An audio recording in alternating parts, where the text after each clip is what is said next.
مولاي صل وسلم دائما أبدا على حبيبك خير الخلق كلهم.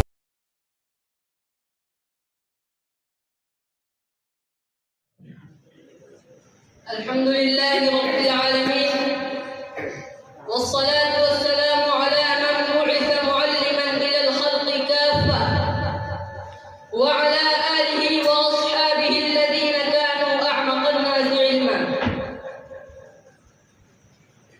عن ابن مسعود رضي الله عنه قال: لو أن أهل العلم صانوا العلم ووضعوه عند أهله لسادوا به أهل زمانهم، ولكنهم بذلوه لأهل الدنيا لينالوا به من دنياهم فهانوا عليهم.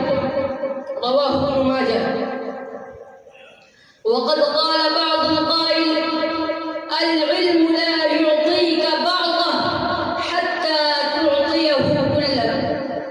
وقال الشافعي رحمه الله: الجد يدني كل أمر شاسع، الجد يدني كل أمر شاسع، والجد يفتح كل باب مغلق.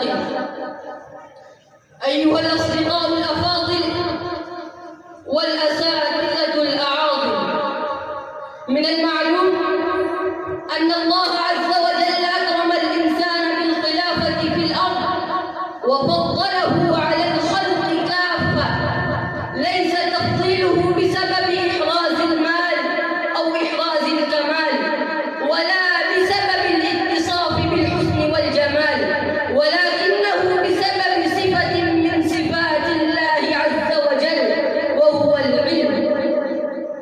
أيها الحاضرون، حقيقة الإنسان التراب فقط، ولا يفوق الخلق بشيء يستحق ذكره، ولكن حين تزيا بزي العلم البهي وتلبس بلباسه الزاهي استحق المنصب الرفيع من الله عز وجل، فرفعه هذا العلم من مغارة الانخفاض إلى منارة الارتقاء، ومن تحت الثرى إلى الثريا، وسخر له جميع الكون وجعله مركز أشعة النور الرباني ومهبط الوحي ومحل الرحمة. لكن المناسب هناك أن يفهم أن المرء حقا لا يولد وهو عالم ومعلم، ولكنه يولد وهو غافل عن كل شيء وجاهل بكل أمر، حتى لا يستطيع أن يميز بين الخير والشر والمنفعة والمضرة. فربما يظن النار زهرة والزهرة نارا، يمد يده إلى الشعلة ويقبض يده من الزهرة، يفرح بالمخوفات ويخاف بالمفرحات. ثم يأتي عليه زمان الشعور والإدراك، ويطلع على المنافع والمضرات، ويتوجه إلى الحصول على العلم، فتارة يحصل عليه بواسطة القراءة على أحد من الأساتذة، وتارة يحصل عليه بفضل الدراسات والمطالعات ذاتية. هذا هو تاريخ رجال العلوم وتاريخ العلماء جميعا، سواء كانوا في الشرق أو في المغرب، في الشمال أو في الجنوب، وسواء كانوا في الماضي أو في الحاضر أو في المستقبل. أيها المستمعون، هناك أناس في أزياء الطلاب يظنون ظنا سوءا، هم لا يبذلون الجهود ولا يقرؤون ولا يدرسون ولا يطالعون ولا يطيقون تحمل المشقات في سبيل العلم، وليس عندهم إلا أماني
في الحقيقة